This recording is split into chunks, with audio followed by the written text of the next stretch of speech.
and Islamic movements. 1. Wahhabi movement. The teachings of Ibn Abdul Wahhab of Arabia and the preaching of Shah Waliullah 1702–1763 inspired this as a essentially revivalist response to Western influences, the degeneration which had set in among Indian Muslims, and called for a return to the true spirit of Islam.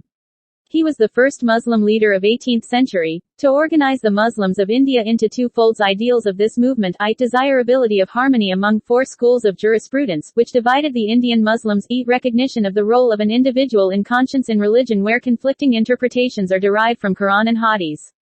Teachings of Waliullah, further popularized by Syed Ahmed Barelvi and Shah Abdul Aziz, who also gave them a political perspective.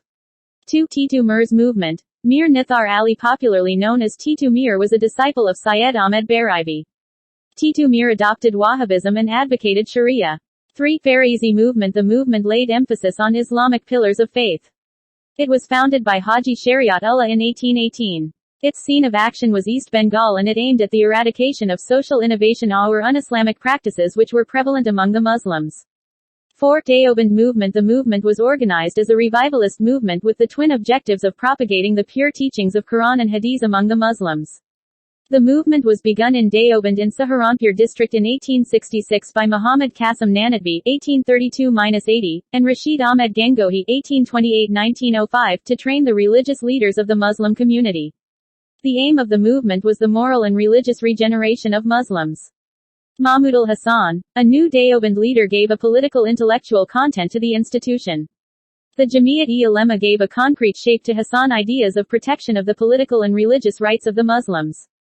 5. Nadwa movement. Shibli Nomani, a supporter of the Deoband school, favored the inclusion of English language and European sciences in the system of education. He founded the Nadwatul Ulema and Darul Uloom in Lucknow in 1894–1896.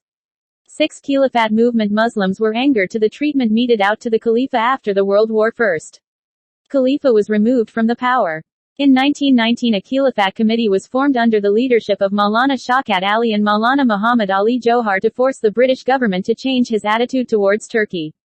All India Khilafat Conference was held in Delhi in 1919 and call was made for boycott of British goods.